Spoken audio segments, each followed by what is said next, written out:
गीता को हम भगवान से भी बढ़कर कहे तो कोई अतिशयोक्ति नहीं होगी। श्रीमद् भगवद गीता एकमात्र ऐसा ग्रंथ है जो मनुष्य को जीने का सही तरीका बताती है। गीता जीवन में धर्म, कर्म और प्रेम का पाठ पढ़ाती है। श्रीमद् भगवद गीता का ज्ञान मानव जीवन और जीवन के बाद का जीवन दोनों उपयोगी माना गया है। इसलिए गीता के विचारों को आप हर रोज रात में सोने से पहले जरूर सुने। दीपक का जीवन इसलिए वंदनीय नहीं है कि वह जलता है, बल्कि इसलिए वंदनीय है कि वह दूसरों के लिए जलता है, दूसरों से नहीं जलता। हमारी आस्था की परीक्षा तब होती है जब हम जो चाहे वह ना मिले और फिर भी हमारे दिल से प्रभु के लिए शुक्रिया ही निकले।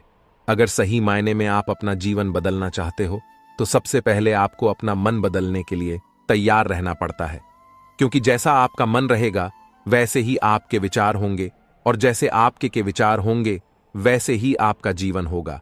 नीच विचार रखोगे तो नीच बन जाओगे, अच्छे विचार रखोगे तो ऊंचाई पर जाओगे। विश्वास किसी पर इतना करो कि वह तुम्हारे साथ झल करते समय खुद को दोषी समझे, और प्रेम किसी से इतना करो कि उसके मन में सदैव तुम्हें खोने का डर बना रहे। भगवान श्री कृष्ण कहते हैं, व्यक्ति को सदैव बुराई से बचकर रहना चाहिए।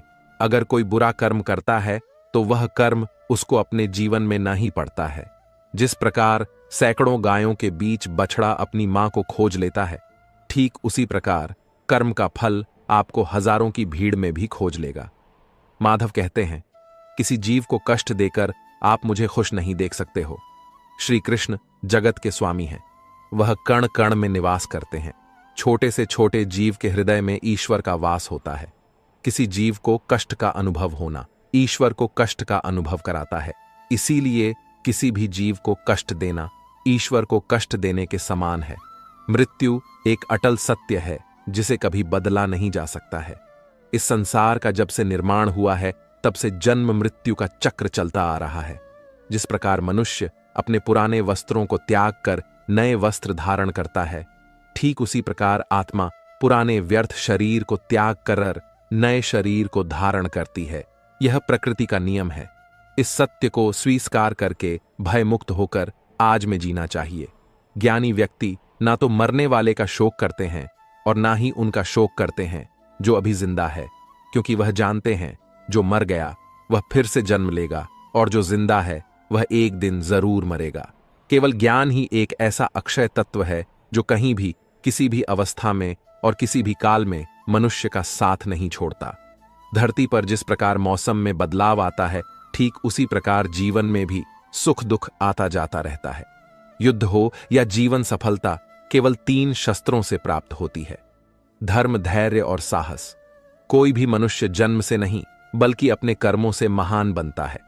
कुछ पाना है तो खुद पर भरोसा कीजिए, क्योंकि सहारे कितने भी सच्चे और अच्छे हों, साथ छोड़ ही जाते हैं। मित्र गरीब है या अमीर मायने नहीं रखता, बल्कि वह आपके बुरे समय में आपका साथ कितना देता है या मायने रखता है। धर्म चाहे जो भी हो, अच्छे इंसान बनो, हिसाब तुम्हारे कर्म का होगा, धर्म का नहीं। खुशी के लिए काम करोगे तो खुशी नहीं मिलेगी, लेकिन खुश होकर काम करोगे तो जरूर मिलेगी। जब आप दूसरों के लिए अच्छा चाहते हैं तो वही अच्छी चीजें आपके जीवन में वापस आती हैं। यही प्रकृति का नियम है। आपका मूल्य इससे तय नहीं होता कि आप क्या हैं, यह इससे तय होता है कि आप खुद को क्या बनाने की क्षमता रखते हैं। हंसता हुआ मन और हंसता हुआ चेहरा, यही सच्ची संपत्ति है। मनुष्य हमेशा अपने भाग्य को कोसता है, यह जानते हुए भी कि भाग्य से भी ऊंचे हमारे कर्म हैं। कभी कभी लगता है कि अच्छे कार्य करते रहने से उसका फल अच्छा नहीं मिलता और भगवान सारे दुख हमारी ही झोली में डाल देता है, लेकिन ऐसा नहीं है। कभी भी जब पुण्य कार्य करें तो उसको ईश्वर पर समर्पित कर दें और मन में किसी भी तरह का भाव ना रखें। संसार में सब कुछ अंतवसन है, इसलिए पाप और पुण्य भी अंतवसन को प्राप्त होता है। लेकिन पाप और पुण्य में थोड़ा अंतर यह है कि पुण्य का फल यदि हम नहीं चाहते तो उस फल को अस्वीकार करने के लिए स्वतंत्र हैं। इसलिए जो भी हम सत्कर्म करते हैं अंत में प्रभु को समर्पित कर देते हैं। लेकिन यह सवाल उठता है कि क्या भगवान स्वीकार करेंगे?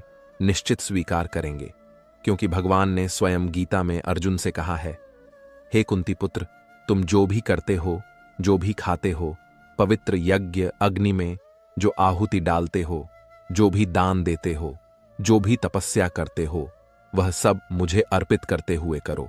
इसलिए जो भी कर्म करें, भगवान को समर्पित करने के भाव से करें। इस प्रकार हम जो भी पुण्य कर्म करेंगे, ईश्वर को साथ रखकर समष्टि के कल कल्याण की भावना से करेंगे और उसे ईश्वर को समर्पित भी कर देंगे, ताकि उस पुण्य का भी अभिमान ना हो। देखो, पाप लोहे की जंजीर है तो पुण्य सोने की बंधन दोनों में है। लोहे की जंजीर से छूटने का आदमी को मन भी करता है, लेकिन सोने की जंजीर से जो बंधा हुआ हो, उसको वह बंधन प्यारा लगने लगता है। उसमें उसको धन नजर आता है, उससे छूटने का मन नहीं करता। गीता में श्री कृष्ण ने कहा है कि पुण्य कर्म मुझे समर्पित कर दे, मुझे अर्पण कर दे, नहीं तो उसके बंधन में बंध होगे। लेकिन जहां तक पाप कर्म की बात है तो कहा गया है कि वह भोगना ही पड़ता है। रामचरितमानस में निषाद राजगुह को राम जी का प्रेम यानी भक्ति मिली। भगवान राम गंगा पार कराने पर जब केवट को उतराई देने लगे तो उसने विनय पूर्वक उसे स्वीकार करने से इनकार कर दिया। तो क्या खाली हाथ लौटाया उसे? नहीं। तब भगवान ने केवट को विमल भक्ति का वरदान देकर अनुग्रहित किया। भक्ति एक ऐसी चीज है जो पुरुषार्थ से प्राप्त नहीं होती, जिस पर ईश्वर कृपा करते हैं उसी को प्राप्त होती है। स्वयं महादेव भी रामचरितमानस में भक्ति की ही याचना करते हुए कहते हैं, बार बार बर मागू हर्ष देहु श्रीरंग पद सरोज, अनुपा भगति सदा सत्संग। भक्ति ऐसी है कि परमात्मा जिस पर प्रसन्न होते हैं, वह जिसको देना चाहते हैं उसी को मिलती है। गुजराती साहित्य के आदि कवि नरसिंह मेहता ने तो गाया है, भूतल भक्ति पदार्थ मोटू ब्रह्मलोक मान नाही रे। ऐसा अद्भुत मूल्यवान पदार्थ जिसको कहते हैं प्रेम पदार्थ, वह भक्ति है। मैं तो कहता हूं कि जैसे आप अपने देश की करेंसी किसी अन्य देश की करेंसी से कन्वर्ट करा लेते हैं, उसी प्रकार पुण्य कन्वर्ट करा लें। प्रभु प्रेम में एक दर्पण अपनी काबिलियत कभी नहीं बदलता, फिर चाहे वह 2 टुकड़ों में विभाजित हो या 1000 टुकड़ों में। इसलिए अपने असली बर्ताव को कभी नहीं बदले, चाहे कैसी भी परिस्थिति क्यों ना हो। जब परिस्थितियां हमारे वश में ना हो, तब मन की स्थिति बदल के देखिए। सब कुछ तो नहीं, पर बहुत कुछ आपके अनुरूप हो जाएगा। पेड़ के नीचे रखी भगवान की टूटी मूर्ति को देखकर समझ आया कि परिस्थिति चाहे कैसी भी हो, पर कभी खुद को टूटने नहीं देना, वरना यह दुनिया जब टूटने पर भगवान को घर से निकाल सकती है, तो फिर हमारी तो औकात ही क्या है। पानी को कसकर पकड़ोगे तो वह हाथ से छूट जाएगा, उसे बहने दो, वह अपना रास्ता खुद बना लेगा। कभी कभी जब परिस्थितियां समझ में ना आए, तो जो कुछ जीवन में घटित हो रहा है उसे शांत भाव व तटस्थ होकर बस देखना चाहिए। समय आने पर जीवन अपना मार्ग खुद बना लेगा। कठिन परिस्थिति में ही दिमाग को शांत करने की जरूरत पड़ती है, उस समय सारा माहौल विपरीत होता है। आपसे एक सवाल पूछता हूं, अगर अचानक कहीं आग लग जाए तो आप क्या करेंगे? कैसे बुझाए? तो आप कहेंगे कि ऐसी परिस्थितियों के लिए हम पहले से ही इंतजाम करके रखेंगे। आप बिल्कुल सही कह रहे हैं। सभी जगहों पर ऐसी परिस्थितियों से निपटने के लिए कुछ ना कुछ अरेंजमेंट्स पहले से होता है। आपको शायद मेरी यह बात अजीब लग रही होगी, लेकिन इसी में आपके सवाल का जवाब है। जैसे आग लगने पर कुआं नहीं खोद सकते, वैसे ही अचानक मुश्किल हालात आने पर मन को शांत नहीं कर सकते। चाहे उस समय कितनी ही मोटिवेशनल स्पीच हमारी सुन लीजिए, वीडियो देख लीजिए, भक्ति भजन कर लीजिए, मन शांत नहीं होगा। अगर पहले से ही मन को सकारात्मक सोच, अध्यात्म और सच्ची भक्ति में लगाया होगा, या फिर मन की तीव्र गति को ध्यान द्वारा साधा होगा, अच्छे लोगों की संगत में रहते होंगे, तभी मन मुश्किल समय में शांत रह सकता है। वरना तो वही पुरानी कहावत की आग लगने पर कुआं नहीं खोदा जाता। इसलिए जब जीवन में सब कुछ सही चल रहा हो, शारीरिक रूप से भी ठीक हो, तभी से मन को शांति के मार्ग में लगा दे, ताकि मुश्किल समय आने पर दिमागी संतुलन बना रहे और बुरे वक्त को ठीक से मैनेज कर सके। जो लोग कठिन परिस्थिति में हाथ पर हाथ रखकर बैठ जाते हैं, उनका दिमाग शांत नहीं रहता है। वे अपने हालत को बदल नहीं पाते हैं। काम करने से बुरे विचार दिमाग में नहीं आते हैं, बल्कि आप काम करने के फल स्वरूप कुछ पाते हैं। यदि यह बुरा हुआ तो अनुभव मिलता है, वरना सफलता के दर्शन होते देर नहीं लगती है। जब हालत विपरीत हो, तब आप लंबी गहरी सांस लेने की कोशिश करें। आपका सारा ध्यान आसपास की बुरी बातों से सिमटकर सांसों पर केंद्रित हो जाएगा। आप सिप सिप करके पानी पीने की कोशिश करें। आप खाली ना रहे, कोई मनपसंद काम करें। खाली दिमाग शैतान का घर होता है। समय पर भरोसा रखें। आज तक कोई ऐसी रात नहीं हुई जिसका सवेरा ना हुआ हो। जंगल में लगी बड़ी से बड़ी आग भी एक दिन शांत हो ही जाती है। कुछ ना कुछ नया सीखते पढ़ते रहे। यह इन परिस्थितियों के उपहार स्वरूप आपको हमेशा याद रहेगा। आत्मचिंतन मनन करने का यही समय होता है, क्योंकि जब दरवाजे खुलने लगेंगे तो फिर दौड़ शुरू हो जाती है। यह समझिए, ईश्वर ने सबसे मुश्किल रोल के लिए आप जैसे बेहतर कलाकार को चुना है। हर घटना के पीछे प्रकृति का कोई प्रयोजन होता है। इस समय को टिक टिक करती घड़ी की सुई की तरह लें। सभी को अपने हिस्से का सुख या दुख स्वयं ही तो भोगना होता है। सुख में तो फिर भी सभी मिलेंगे, लोग आसपास आपको, लेकिन दुख में कोई नहीं आता। मदद करने सभी दूर खड़े रहते हैं, और कई बार तो हम दुख में खुद को बिल्कुल अकेला पाते हैं। पर शायद यह सोचना भी पूरी तरह से सही नहीं है। ईश्वरीय शक्ति तो है ना हमारे आसपास, हमारे साथ, बस आवश्यकता होती है तो उन शक्तियों को पहचानने की। बस एक बार कुछ फुर्सत के पल निकालकर उन्हें दिल से याद तो कीजिए, वे अवश्य आते हैं हमारी मदद करने। जब दुखों से हार जाओ तो घबराने से कुछ नहीं होगा। तुम्हारा जीवन इतना संघर्ष भरा क्यों हुआ? जरा यह तो सोचो। लोग तो यह भी कहते हैं अगले पिछले कर्म ऐसे होंगे तभी तो इतना दुख मिला है। नहीं पगले, बिल्कुल नहीं, बल्कि तुम इस कार्य के लिए चुने गए हो। उस प्रभु के द्वारा तुम में इतनी क्षमता है कि तुम सहन कर सकते हर कष्ट, हर दर्द, विपरीत परिस्थितियों में भी जो न टूटे, खरा सोना बनकर निकले। ऐसे हो तुम। कई बार हम सोचते हैं बस बहुत हुआ, अब नहीं होगा। कुछ हमसे तो सोचो। क्या किसी ने कहा है तुमसे यह सब सहन करने के लिए नहीं? न जीते तो सभी हैं और एक दिन चले भी जाते हैं इस दुनिया से। तो क्या ऐसा जीवन भी कोई जीवन है? जब तक कि कोई संघर्ष ना हो, आपको अपने विचारों पर नियंत्रण रखने की जरूरत नहीं है। आपको बस उन्हें अपने ऊपर नियंत्रण करने देना बंद करना होगा। एक व्यक्ति शांत मन के जितना करीब आता है, वह मजबूती के उतना ही करीब होता है। मन पानी की तरह है। जब यह अशांत होता है तो देखना मुश्किल हो जाता है। जब यह शांत होता है तो सब कुछ स्पष्ट हो जाता है। अपनी आंखें बंद करें, कुछ देर के लिए अपना दिमाग बंद करें, क्योंकि वहां एक शांत भूमि है जो आपकी उपस्थिति का इंतजार कर रही है। कभी कभी समुद्र के शांत होने की प्रतीक्षा करने का समय नहीं होता है। यदि आपको अपने लक्ष्य तक पहुंचना है तो अपनी यात्रा शुरू करें और तूफान को अपना रास्ता बनने दें। धैर्य प्रतीक्षा करने की क्षमता नहीं है। धैर्य का अर्थ है शांत रहना, चाहे कुछ भी हो जाए। इसे सकारात्मक विकास के अवसरों में बदलने के लिए लगातार कार्रवाई करना और यह विश्वास रखना कि जब आप प्रतीक्षा कर रहे हो तो अंत में सब कुछ ठीक हो जाएगा। जब आप आंतरिक शांति का अनुभव करते हैं तो आप स्वीकार करते हैं कि आप कौन हैं। आपकी ताकतें, खामियां, इच्छाएं, सपने, वह सब कुछ जो आपको विशिष्ट रूप से आप बनाता है। आप अपने आसपास की दुनिया और सामने आ रही स्थितियों को अधिक स्वीकार करने का अनुभव करते हैं, जिससे चिंता और तनाव का आप पर कम नकारात्मक प्रभाव पड़ता है। सामने खड़े व्यक्ति की उम्र और बुद्धि से किसी के मन की बात पता लगाना संभव नहीं है। मन की बात सिर्फ प्यार और सहानुभूति से ही जानी जा सकती है। यदि आप पॉजिटिव रहना चाहते हैं तो अपना अधिक समय उन्हीं के साथ बिताएं जो आपको खुश रखते हैं, या फिर उनके साथ जो आपको प्रभावित करें। हारा हुआ खेल दोबारा तो खेला जा सकता है, लेकिन एक बार जो मन से हार गया वह कभी जीत नहीं सकता। सफलता की राह प्रत्यक्ष तौर पर कहीं नहीं होती, बल्कि वह आपके मन में होती है। अगर आपने अपने मन को जीत के लिए तैयार कर लिया तो कोई और आपको नहीं हरा सकता। आप जीवन में अकेले नहीं चलते। कभी कभी जब आप चीजों से निपट हैं तो ऐसे लोग होते हैं जो आपके साथ होते हैं, और फिर ऐसे लोग भी होते हैं जो केवल यह देखते हैं कि आप चीजों से कैसे निपट रहे हैं। किसी भी स्थिति में आपको खुद पर नियंत्रण रखना चाहिए और किसी भी तरह के लोगों के साथ अच्छे संबंध बनाने चाहिए।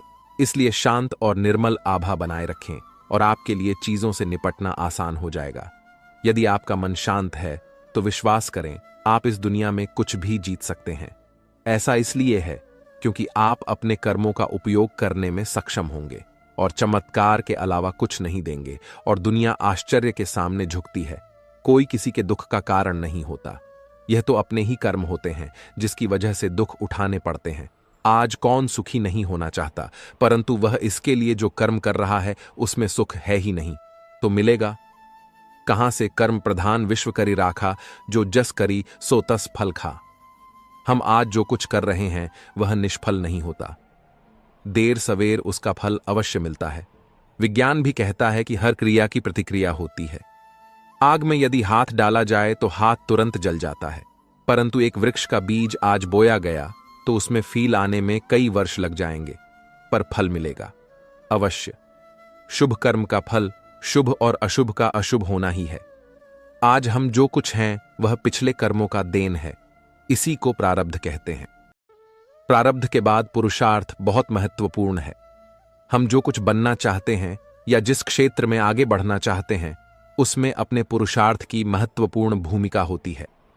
साथ ही साथ ईश्वरीय कृपा, ईश्वर अनुकूल या प्रतिकूल परिस्थितियां देता है। उन परिस्थितियों से अपनी बुद्धि और सामर्थ्य के बल पर निपटना तो आपको ही होगा। दैवीय शक्तियां पुरुषार्थ वालों की ही मददगार होती हैं, निठल्ले आलसी और लोगों की नहीं। गीता में भगवान कृष्ण ने योग क्षेम मगा है। भगवान पर पूर्ण रूप से आश्रित होकर देखिए। श्रद्धा और विश्वास के साथ भगवान से निकटता बढ़ाने पर वे सब जिम्मेदारी स्वयं वहन करते हैं। जीवन यापन की सारी वस्तुएं भगवान द्वारा प्रदत्त हैं, पर आलसी कामचोर उसे नहीं पा सकता। मनुष्य को ईश्वर ने असीमित शक्ति दी है, बुद्धि और पुरुषार्थ दिया है, जिसके बल पर क्या हासिल नहीं किया जा सकता। भय और अतृप्त वासना ही समस्त दुखों की जड़ है। जीवन भर मनुष्य जीविका के प्रपंच में उलझा रहता है। मैं और मेरा, तू और तेरा का जाल बुनकर स्वयं उसी में उलझा हुआ अनेकों प्रकार के अनैतिक कर्मों में लगा रहता है। भविष्य के भय को सोचकर अपना वर्तमान भी बिगाड़ लेता है और श्रेय मार्ग को छोड़कर प्रेय मार्ग का अनुगामी हो जाता है, जिसमें दुख के सिवा कुछ है ही नहीं। इस मार्ग पर चलने वाले लोग जीवन की सत्यता, मृत्यु को भी नकारने लगते हैं और भविष्य के लिए नैतिक अनैतिक तरीका अपना करर संग्रह में लगे रहते हैं। लोभ, मोह और स्वार्थ से ऊपर उठे बिना सच्चे सुख की कल्पना नहीं की जा सकती। सच्चा सुख तो त्याग की राह पर चलकर पाया जा सकता है। हमारा सनातन धर्म भौतिक सुख के उपभोग को बुरा नहीं मानता, पर इसका आधार धर्म होना चाहिए। धर्म का आचरण करने से छल, कपट, ईर्ष्या जैसे अनैतिक कर्म में मनुष्य लिप्त नहीं होगा और मेहनत से जो कमाया है उसी को हरी इच्छा समझकर संतोष करेगा। संतोष से परम सुख की प्राप्ति होगी। क्रोध, लोभ, मोह सभी दुख देने वाले हैं, इनसे हमेशा बचना चाहिए, अन्यथा सुख शांति दूर भागेगी। त्याग और परहित से बढ़कर कोई सुख नहीं है। इसे यथासंभव अपने आचरण में लाना चाहिए। कभी किसी अंधे को सड़क पार कराकर, किसी प्यासे को पानी पिलाकर देखिए, लोगों से मधुर व्यवहार करके देखिए। इसमें आपका कोई पैसा खर्च नहीं होगा, पर अतुलनीय सुख की प्राप्ति होगी। विश्वास करना सीखिए। विश्वास कीजिए कि सारी सृष्टि को रचने वाला परमेश्वर है और हम सभी उसकी संतान हैं। विश्वास किसी तर्क की कसौटी पर नहीं कसा जा सकता। अतः सभी में, चाहे वह इंसान हो, पशु पक्षी हो या पेड़ पौधे हो, सब में ईश्वर का वास मानकर घृणा को त्याग कर प्रेम करना सीखिए। यही सतत सुख शांति की राह है। घर में छोटे मोटे मनमुटाव तो चलते रहते हैं, पर यह कलह के कारण बनकर दुखदायी भी हो जाते हैं। इसका मुख्य कारण है कि हम अध आकार की गांठ तो मजबूती से बांध लेते हैं, पर कर्तव्य की पूरी तरह उपेक्षा करते हैं। अपना कर्तव्य भली भांति निभाते हुए यदि दूसरों की बातों पर गौर पूर्वक विचार किया जाए तो निश्चित लगेगा कि मनमुटाव के अनेक कारण बेसिर पैर के बेतुके ही थे। अहम पालने के बजाय यदि कारणों की तरफ सोचा जाए तो मनमुटाव का प्रश्न ही नहीं होगा। सेवा लेने की बजाय सेवा देने का भाव आपकी खुशी कई गुना बढ़ा देगा। प्रेम और मधुर व्यवहार से मनुष्य क्या पशु पक्षी भी अपने बन जाते हैं। जीवन का मार्ग टेढ़ा मेंढा कांटों से भरा है। जीवन कोई फूलों की सेज नहीं है जो आसानी से पार हो जाए। हमें इसी उतार चढ़ाव के जीवन में स्वयं को कैसे आगे बढ़ाना है, यही विचारणीय है। परिस्थितियां तो आपको हंसाएगी भी और रुलाएगी भी, पर अपने संतुलन को नहीं खोना। हर स्थिति परिस्थिति का सामना करते हुए चलते चले जाओ। भगवान कृष्ण ने गीता में यही उपदेश दिए हैं कि विपरीत परिस्थितियों में भी संतुलन बनाकर जीवन के मार्ग पर कैसे बढ़ते जाना है। पहली बात तो यही कि अपने नियमों में दृढ़ बनिए, अनुशासन का पालन कीजिए और छोटी छोटी बातों में उलझकर समय व्यर्थ नहीं करना। यह समझिए कि जीवन बहुत मूल्यवान है। जो समय निकल गया वह लौट कर नहीं आ सकता, इसलिए व्यर्थ की बातों में अपना समय और शक्ति ना बर्बाद करें। अपने जीवन का कोई एक लक्ष्य निर्धारित कीजिए, क्योंकि लक्ष्यहीन जीवन का कोई मूल्य नहीं। जब आपके सामने कोई लक्ष्य होता है तो व्यक्ति को दिशा भी मिलती है और कुछ करने का उत्साह भी। वैर भाव, ईर्ष्या, क्रोध या जब ऐसे दुर्गुण है जो आपकी प्रगति में बाधक है, इस सब से हमें दूर रहना है। यदि आप किसी के साथ वैर भाव या बदला लेने की भावना लेकर चलते हैं तो आप अपनी ऊर्जा का स्वयं ही ह्रास कर रहे होते हैं। सुगुणों को एक एक करके बाहर निकालना है और सद्गुणों को अपने अंदर भरते जाना है, क्योंकि बुरी आदतें हमारे अंदर किराएदार बनकर आती हैं और फिर मालिक बनकर बैठ जाती हैं, जो दुख और अशांति का कारण बनती है। अपने स्वभाव को और आदतों को लगातार चेक करते रहिए कि कहीं मैं गलत दिशा में तो नहीं जा रहा। आत्मचिंतन ही एक ऐसा आईना है जो आपको आपकी बुराइयों से अवगत कराता है, क्योंकि किसी के कहने से आप नहीं मानेंगे। स्वयं का निरीक्षण करते रहिए और धीरे धीरे अपने व्यक्तित्व को निखते रहिए। अध्यात्म से जुड़कर आप अपने को बहुत ऊंचा उठा सकते हो, क्योंकि जिस व्यक्ति के जीवन में धर्म नहीं, भक्ति नहीं, वह तो पशुवुलु है। तो साधारण मनुष्य भी असाधारण हो जाता है। अपने जीवन को संतुलित करना, नियमों से बांधना, आध्यात्मिक होना, ध्यान, पूजा पाठ, हर चीज के लिए समय निर्धारित करके चलना, मन में नकारात्मक विचारों को ना आने देना, सब शुभ को ही अपनी ओर आमंत्रित कीजिए। यही शांति का मूल मंत्र है। सनातन धर्म में कर्म कार्य कारण के सिद्धांत से जुड़ा हुआ है। कर्म का अर्थ है कोई कार्य या क्रिया जिसके आधार पर अन्य प्रतिक्रियाएं या परिणाम निकलते हैं। मनुष्य के अच्छे कर्म का अच्छा प्रभाव और उसके बुरे कर्म का बुरा प्रभाव देते हुए पूर्व जन्मों का एक चक्र बन जाता है, क्योंकि कुछ कर्म ऐसे होते हैं जिनका भुगतान उस जन्म में नहीं होता। इस तरह इस चक्र में अगले जन्म में उन कर्मों का फल भुगतना ही होता है।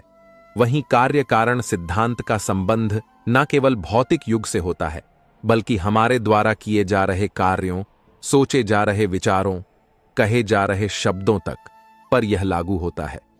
कई बार हम कुछ ऐसे कार्य करते हैं जो हम करना नहीं चाहते, पर वह पूर्व जन्म के कर्म के आधार पर निश्चित होते हैं, जिस कारणवश वह कार्य किसी न किसी माध्यम से पूर्ण हो ही जाता है। जैसे ही पूर्व जन्म का हमारा चक्र समाप्त हो जाता है, व्यक्ति को उसी समय मोक्ष की प्राप्ति हो जाती है। हमारे शास्त्रों में इस बात का उल्लेख मिलता है कि 84 लाख योनियों के बाद मनुष्य का जन्म प्राप्त होता है। साथ ही यह भी विशेष रूप से वर्णित किया गया है कि केवल मनुष्य योनि में ही जन्म और मृत्यु के चक्र से मुक्ति पाई जा सकती है।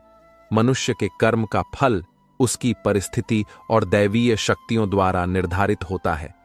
ऐसा कहा जाता है कि यदि अच्छे कर्म बुरे कर्म की तुलना में अधिक है तो बुरे कर्मों का फल इसी जन्म में और अच्छे कर्मों का फल अगले जन्म में मिलना निर्धारित होगा। इसी तरह यदि मनुष्य द्वारा किए गए कर्म में बुरे कर्म अच्छे कर्मों की तुलना में अधिक हैं तो इस जन्म में अच्छे कर्म भोगने होंगे, जबकि बुरे कर्मों को भोगने के लिए अगला जन्म निर्धारित होगा। मनुष्य को कौन कौन से कर्म करने चाहिए? मनुष्य को अपने घर परिवार की आवश्यकताओं का ध्यान रखना चाहिए। अधिक पैसा होने के बावजूद जरूरत पड़ने पर उसे संभाले रखना भी बुरा कर्म बताया गया है। उस धन का इस्तेमाल मुसीबत के समय अवश्य करें। धन बचाने के लालच में ना पड़े, अपनी आय से अधिक खर्च ना करें और अपने सामर्थ्य के अनुसार ही दान पुण्य करें। हमेशा अच्छे लोगों की में संगत में रहे और दुष्ट छल कपटी की संगति से खुद को बचाकर रखें। बुरी संगति हमें अक्सर बुरे परिणाम ही देती है। कभी भी खुद के स्वार्थ के लिए दूसरों का अहित करने का ना सोचे। शास्त्रों में इस बात का उल्लेख किया गया है कि जो जैसा बोता है उसे वैसा ही आगे चलकर काटना भी पड़ता है। कभी किसी व्यक्ति से कुछ छल से छीनने का प्रयास ना करें। इसे किए गए सभी पुण्य नष्ट हो जाते हैं और आप पाप के भागीदार बन जाते हैं। गरुड़ पुराण में इस बात का उल्लेख मिलता है कि किसी भी मनुष्य द्वारा किए गए बुरे कर्मों का परिणाम उसके जन्म से लेकर मृत्यु और उसके बाद तक दुखों का कारण बनता है। वह अपनी हर अवस्था में दुख भोगता है। अच्छे कर्म के बनने से पहले हमें इस पर ध्यान देने की जरूरत है कि आखिर अच्छे कर्मों के बनने का सबसे पहला पड़ाव क्या है। मनुष्य के द्वारा किए जाने वाले सभी कर्म उसके विचारों से निर्मित होते हैं। हमारी सकारात्मक या नकारात्मक सोच विचारों को जन्म देती है और वही विचार कर्म बनते हैं।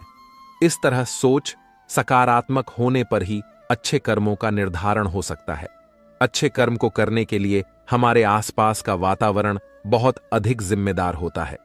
कहा भी जाता है कि जैसा वातावरण वैसे हम, इसलिए कोशिश करें कि अपने घर का वातावरण और शरीर का आभा मंडल सकारात्मक बनाए रखें। मृत्यु के पश्चात हमारे भीतर संग्रहित हुए कुछ कर्म अगले जन्म में चले आते हैं, उसे प्रारब्ध कहते हैं। सनातन धर्म में 3 प्रकार के प्रारब्ध का उल्लेख किया गया है। मंद प्रारब्ध, जिसे वैदिक पुरुषार्थ के द्वारा बदला जा सकता है। तीव्र प्रारब्ध हमारे पुरुषार्थ और संतों के पुरुषार्थ से बदल सकता है। तीव्र प्रारब्ध अपरिवर्तनीय है, क्योंकि इसमें जो होना है वो होकर ही रहेगा। संसार में सबसे बड़ा पाप क्या है? संसार में सबसे बड़ा पाप स्त्री का अपमान करना बताया गया है। स्त्री को सृजनकर्ता का दर्जा दिया गया है, और यदि स्त्री का अपमान किया जाएगा तो वह व्यक्ति सबसे बड़े पाप का भोगी माना जाता है। श्रीमद् भागवत गीता में द्रौपदी का अपमान ही महाभारत जैसे युद्ध का कारण बना था। पुण्य, किसी के द्वारा निस्वार्थ भाव से की गई सहायता, सकारात्मक विचार, द्वेष भावना, लोभ, लालच और अहंकार को अपने ऊपर हावी ना होने देना है। जबकि पाप में इन सभी के द्वारा किए गए कर्मों का परिणाम शामिल है। कर्म धर्म का मूल अंश है। कर्म के अभाव में धर्म संभव नहीं है। धर्म के नियम के अनुसार सकाम व पुण्य कर्म करने चाहिए, जिससे सुख और खुशी की प्राप्ति होती है। मनुष्य का सबसे बड़ा कर्म क्या है? दान ही सबसे बड़ा कर्म है। सबसे अच्छा कर्म कौन सा है? अक्ता भाव से किया गया।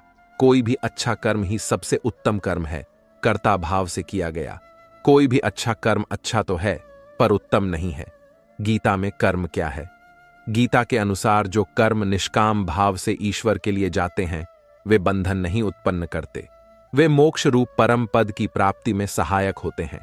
इस प्रकार कर्म फल तथा आसक्ति से रहित होकर ईश्वर के लिए कर्म करना वास्तविक रूप से कर्म योग है, और इसका अनुसरण करने से मनुष्य को अभ्युदय तथा निश्रा होती है। जो भी व्यक्ति अपने गुजरे हुए कल या आने वाले कल में जीता है, उसके विषय में ही सोचता रहता है, वह जिंदगी में कभी खुश नहीं रह सकता। देखा जाए तो बीते हुए कल और आने वाला कल का कोई अस्तित्व ही नहीं है। वह केवल आपकी सोच में विद्यमान है। अपने मन को सदा ऐसे शिक्षित करो कि आप अपने आज के आनंद में जी सको, अपने प्रत्येक पल की मौज ले सको। जो आपके साथ गलत करते हैं, उसका विरोध जरूर करें। अगर आप सामने वाले का गलत व्यवहार सहते रहेंगे, तो वह आपके साथ गलत करता ही रहेगा। जब अर्जुन ने भगवान कृष्ण से कहा कि जिनसे मैं युद्ध करने जा रहा हूं, वह मेरे भाई और गुरुजन हैं, और मेरे अंदर उनके साथ युद्ध करने का साहस नहीं है, तो कृष्ण भगवान ने अर्जुन को जागृत किया कि जिन्हें तू अपना मान रहा है, वह सब पाप के पक्ष में खड़े हैं, और अगर तू इनसे युद्ध नहीं करेगा तो समाज में पाप बढ़ जाएगा।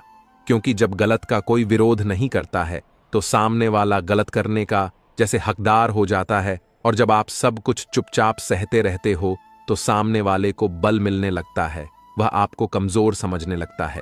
लेकिन जब आप उसके द्वारा किए गए अधर्म को रोक लेते हैं, उसका विरोध करते हैं, तब वह अपनी सीमा में रहना सीख जाता है। यह कलयुग है। अगर आप खुश रहना चाहते हैं, तो आपको अपनी रक्षा खुद करनी होगी। रिश्ते हमें दुख नहीं देते हैं, पर उनके प्रति हमारा मोह हमें दुख देता है। आज से ही अपने मोह को छोड़कर प्रेम का सबक पक्का करें। मोह अपेक्षाओं से जुड़ा है, जबकि प्रेम केवल देना जानता है। मोह एक दो के लिए होता है, जिन्हें हम अपना मानते हैं। प्रेम सबके लिए होता है।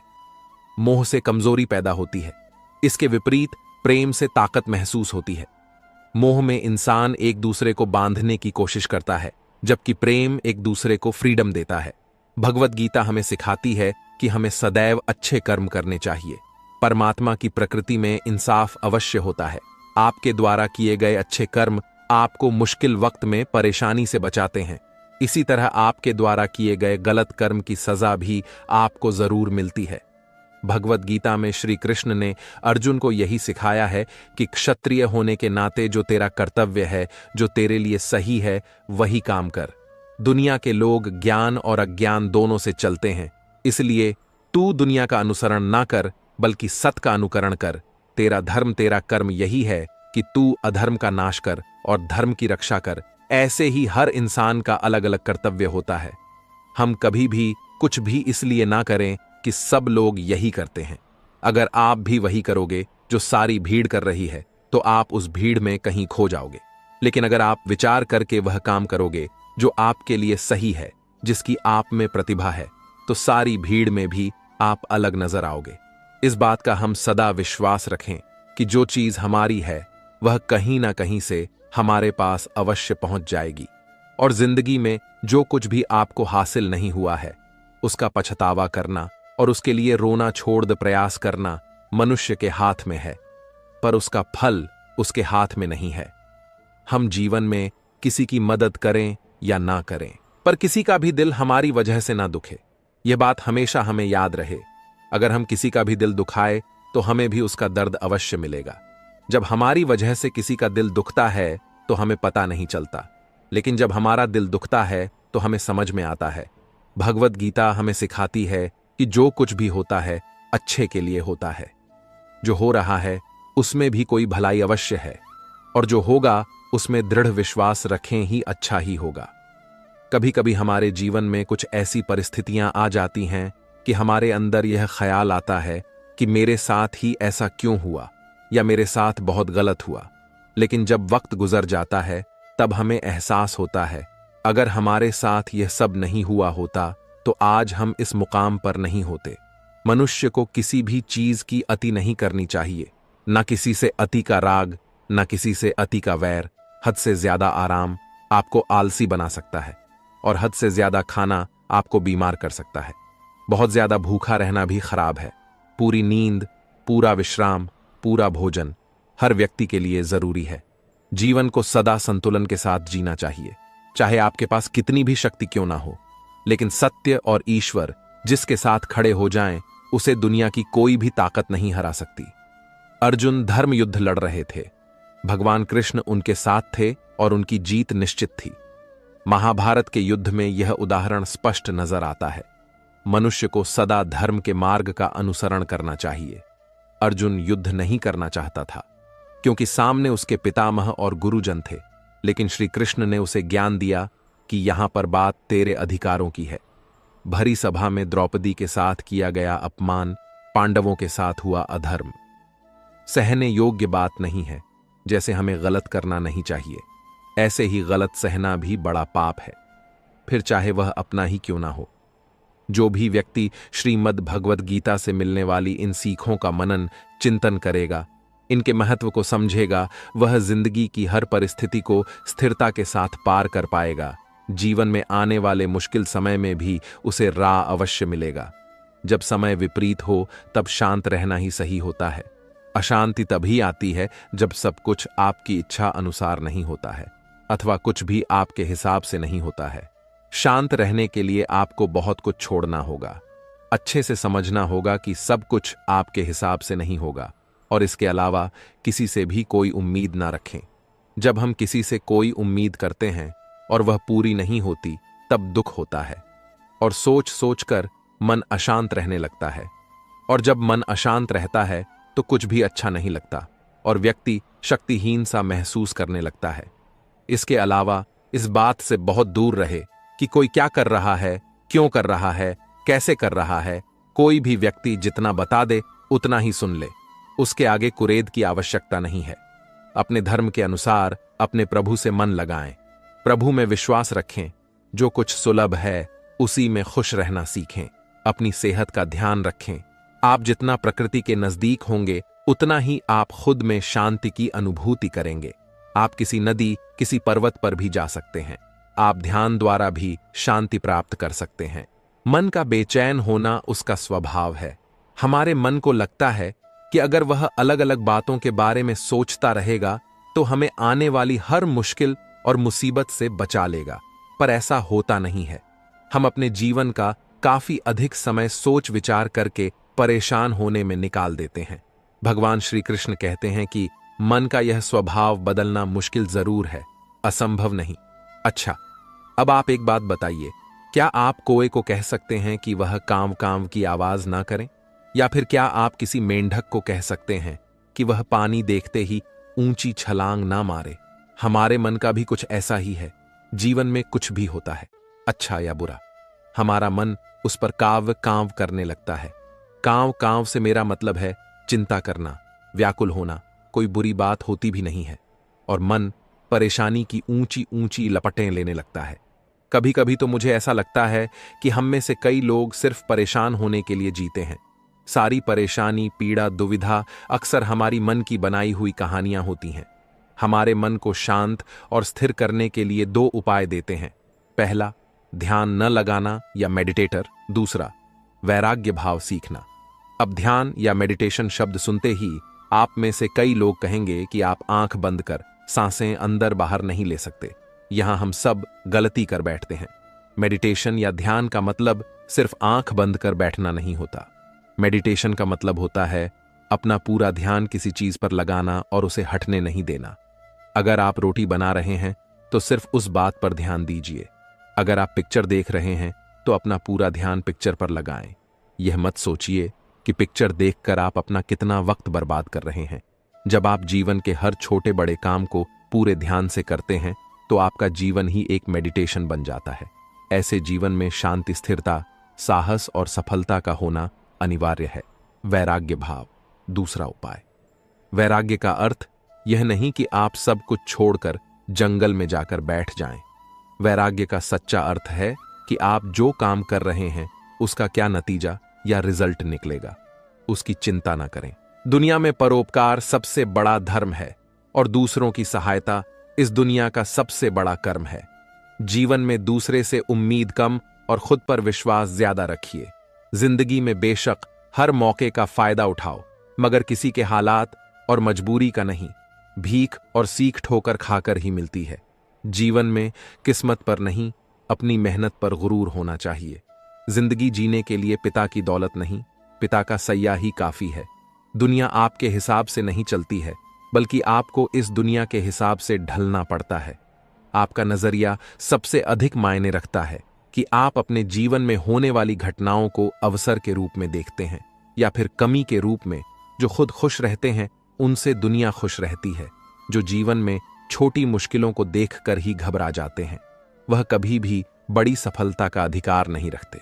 दूसरों के ऊपर भरोसा रखने वाले दूसरों की गुलामी करते हैं, लेकिन खुद पर भरोसा करने वाले बेखौफ जीते हैं। मुश्किलें जीवन का दूसरा नाम है, क्योंकि जब मुश्किलें ही नहीं होगी तब जीवन का कोई अस्तित्व नहीं रह जाता। श्री कृष्ण कहते हैं, मीठा पानी सबको पाता है, परंतु खारा पानी किसी को नहीं पाता। अब सोचने वाली बात यह है कि मोती समुद्र की गहराइयों में ही बनता है। हरे पानी के मध्य में रहकर हर शव पक्षों से टकराकर अपने अस्तित्व को दांव पर लगाकर ही सीफ मोती प्रदान कर पाते हैं। कभी सोचा है क्यों? क्योंकि बिना संकटों का सामना किए बिना आपको सुख प्राप्त नहीं होगा। इसलिए निडर होकर संकटों का सामना कीजिए। हम सब समय की महत्ता को पहचानते हैं। समय ही हमें बनाता है, समय ही हमें नष्ट कर देता है। कभी समय ठीक चलता है तो कभी बहुत ही खराब समय आता है। विचित्र बात यह है कि हम फिर भी समय को ही नष्ट करते हैं। शल रखिएगा, समय केवल जाता है, कभी आता नहीं है। इसलिए समय की प्रतीक्षा में समय व्यर्थ ना करें। जो भी करना है आज अभी इसी क्षण प्रारंभ करें, फिर चाहे वह किसी को सुख देना हो या स्वयं को बदलने का प्रयास करना हो। कुछ भी विलंब ना करें, क्योंकि समय उसी का साथ देता है जो समय का सम्मान करता हो। समय कितना विचित्र होता है। समय हमारे साथ हो तो हम स्वयं को राजा मान लेते हैं। वही समय यदि विरुद्ध हो जाए तो रख बनने में समय नहीं लगता है। इसलिए मनुष्य की एक आदत होती है कि बुरे समय के लिए कुछ बचाकर रखता है। संबंधी और मित्र बुरे समय में साथ छोड़ देते हैं। जो व्यक्ति सोचता है क्यों ना धन संचय कर ले, धन का तो कोई मन नहीं होता, जो समय आने पर बदल जाए। सुसान कहता है, धन का संचयन करते रहो, बुरे समय में काम आएगा। मैं कहता, शुभ काम करते रहो, आनंदित रहो, स्वयं पर और ईश्वर पर भरोसा रखो। बुरा समय कभी आएगा ही नहीं। बहती नदियां कितनी सूर होती है, पावल होती है, जहां से जाती है वहां एक नया जीवन प्रदान करती है, को सींचती है, अकान को दूर रखती है, और कदाचित इसलिए नदी को मसम्मान पूजा जाता है। किंतु क्या कभी आपने यह सोचा है कि नदी जन्म कैसे लेती है? क्या यह आरा प्रारंभ ही इतनी विशाल होती है? नहीं, यह वर्षा की छोटी छोटी बूंदें गिरकर मिलती है, एक सूक्ष्म धारा बनती है, और यह धारा पर्वतों के हिम को काटते हुए स्वयं को पिंग हुआ जल प से गिरती है, चट्टानों से टकराती है और फिर जाक नदी बनती है। इसी प्रकार ऐसे कोई महान नहीं बन जाता है, छोटे छोटे प्रयास बनकर एक विशाल व्यक्ति बनता है। इसलिए जीवन में प्रयास करते रहिए, अस्तित्व अपने आप बन जाएगा। बबुल का पेड़ कितना मिसाल होता है, पीपल का पेड़ भी मिसाल होता है, किंतु क्या आपने कभी सोचा है क्यों बबुल के पेड़ को काट के उसका उपयोग किया जाता है और क्यों पीपल के पेड़ को पूजा जाता है? इसलिए क्योंकि पीपल का पेड़ उसके नीचे बैठे पार्थ को सया देता है, अपनी डाल पर असंख्य पक्षियों को बसेरा देता है, किसी को कांटे चुभाकर दूर नहीं करता, बल्कि उसे शीतल छाया देकर उनकी थकान भर लेता है। इस संसार में यदि समान पाना है तो पीपल की भांति ही बनना होगा।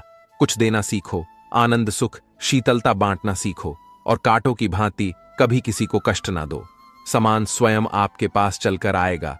कभी सोचा है जब माता संतान को जन्म देती है तो क्या होता है? लोमहे का गर्वपन, सब्र की तीव्र पीड़ा कहते हैं। यह पीड़ा इतनी भयंकर होती है कि मानो जैसे संतान के जन्म के साथ माता को भी एक नया जन्म मिल जाता है और इस जन्म के साथ अंत होता है माता की पीड़ का। किंतु यदि आप दृष्टिकोण बदल के देखो तो आप यह समझ पाएंगे कि पीड़ का यह अंत एक अपार आनंद का प्रारंभ है। संतान माता पिता के लिए सुख का प्रारंभ है। जीवन के साथ भी यही होता है। हम किसी या किसी स्थिति के पीड़ादायक अंत के कारण इतना विचलित हो जाते हैं कि उस आनंदमय प्रारंभ को देख ही नहीं पाते। इसलिए स्न रखिएगा पीड़ा आनंद के प्रारंभ का लक्षण है। श्री कृष्ण कहते हैं व्यक्ति का जीवन क्या है? अब आप कहेंगे जन्म और मृत्यु के बीच का समय। और मृत्यु कब होती है? जब व्यक्ति सांसें लेना छोड़ दे, हाथ पांव जलाना छोड़ दे, सोचना छोड़ दे। ऐसा नहीं है। जल की मृत्यु तब नहीं होती है जब वह सूख जाती है। जल की मृत्यु तब होती है जब में प्यास बुझाना बंद कर देती है। सूर्य की मृत्यु तब नहीं होती है जब उसे पर ग्रहण लग जाए या जब सूर्यास्त हो जाए। सूर्य की मृत्यु तब होती है जब मैं भविष्य में संसार के जीवों को प्रकाश की आशा देना छोड़ दे। उसी प्रकार मनुष्य का अथ उसकी मृत्यु तब होती है जब उसके भीतर की करुणा का अंत हो जाए। करुणा वह भाव है जो मनुष्य को मनुष्य बनाए रखते हैं, जो एक मनुष्य को किसी और मनुष्य का कष्ट, उसकी आवश्यकताओं का अनुभव कराती है, जो उसे बल देती है, किसी और की सहायता करने के लिए उसे पात्र बनाती है, इस सृष्टि का नियंत्रण रखने के लिए। देखिए, इस संसार में मृत्यु केवल एक बार होती है, तो इस करुणा को क्यों मारना? स्वयं को मनुष्य बनाए रखिए, मृत्यु के पश्चात भी जीवन रहेंगे। इस संसार में सबसे कठिन कार्य क्या है? कोई कहेगा पर्वत पर चढ़ना और कोई कहेगा रणा, कोई कहेगा उड़ना। किंतु क्या यह वास्तव में कठिन है? असल में देखा जाए तो यह थोड़े भिन्न है। जो कर्म हमारे लिए थोड़े भिन्न हो, हम उसे कठिन समझ लेते हैं। जैसे रणने की कला भिन्न है, पर्वत चढ़ने की कला भिन्न है, उड़ने की कला भिन्न है। जैसे कि कुछ लोग गणित और विज्ञान को कठिन समझ लेते हैं, किंतु वास्तव में बस यह सा साहित्य से थोड़े से भिन्न है। कठिन नहीं, देखिए, संसार में कठिन कुछ भी नहीं है, बस एक 10 दूसरे से भिन्न है। जैसे कुछ लोग हों, कभी कभी हम समझते नहीं आता, क्योंकि हमारे सोच और विचारधारा से वह भिन्न है। किंतु यह समझ लिया जाए कि वह कठिन नहीं है, बस थोड़े भिन्न है, तो अपने को संबंध को बचाया जा सकता है। यह संसार बहुत ही बड़ा है और हम उसके सामने बहुत ही छोटे हैं।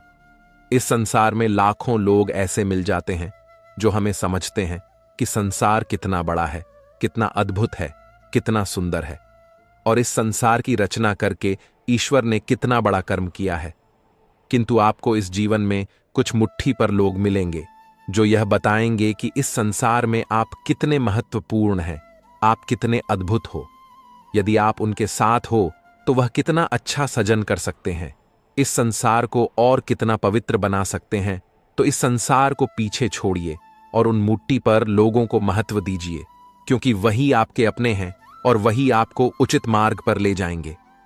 मनुष्य अपने परिवार के लिए क्या कुछ नहीं करता, दिन रात परिश्रम करता है ताकि अपने परिवार की आवश्यकता पूर्ति के लिए धन कमा सके।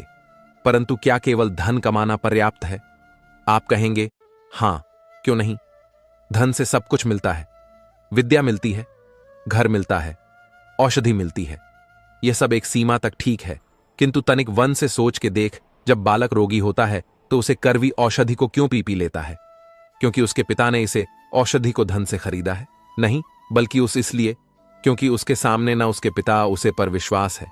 विश्वास है कि वह उसे कुछ होने नहीं देंगे। ये विश्वास, ये संस्कार, इसी कभी धन से नहीं मिलती, ये मिलती है उस समय से जो माता पिता ने अपने संतान के साथ बिताया है।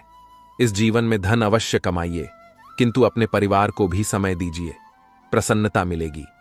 वर्ष के कारण बने की से होकर आप अपने घर जरूर गए होंगे, लेकिन चप्पल पहनने के कारण आप उस किचन से तो बच जाते हैं, किंतु उन चप्पल द्वारा उड़ने वाली बूंदें आपके वस्त्र को मेना कर ही देती हैं, किंतु फिर भी इन बूंदों से आपके वस्त्र मेने हो जाएंगे।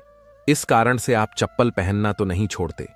इसी प्रकार जीवन में कुछ लोग ऐसे भी आते हैं चप्पल की बाती, जो आपको कीचड़ से तो बचा लेते हैं, किंतु वस्त्र रूपी आपके मन पर शंका के दांत लगा ही जाते हैं। इन लोगों के कारण मन को खिन्न करने की आवश्यकता नहीं है। आवश्यकता यह सोचने की है, आपको आपके पांव कीचड़ से बचाना है या आपके वस्त्र जीवन में गंभीर होना अच्छी बात है। किंतु हर बात को यदि गंभीरता से लेने लगोगे तो जीवन का आनंद समाप्त हो जाएगा। यह संसार नश्वर है, यहां पर ऐसा कुछ भी नहीं है जो सदा के लिए जीवित रहेगा। तो जब तक यह जीवन है, संतोष और आनंद से जिए, स्वयं पर छिटक वाले कीचड़ पर ध्यान ना दे, बस आनंद बांटते रहे। परीक्षण एक ऐसी व्यवस्था है जिसमें मुझे आपको सबको कहीं ना कहीं दो चार होना ही पड़ता है। स्वर कीजिए, अपने बालपन में आप देने बैठे हैं। अब कुछ बालक ऐसे होते हैं जो वर्ष भर परिश्रम करते हैं, पढ़ते हैं, मन से परीक्षा देते हैं। कुछ बालक ऐसे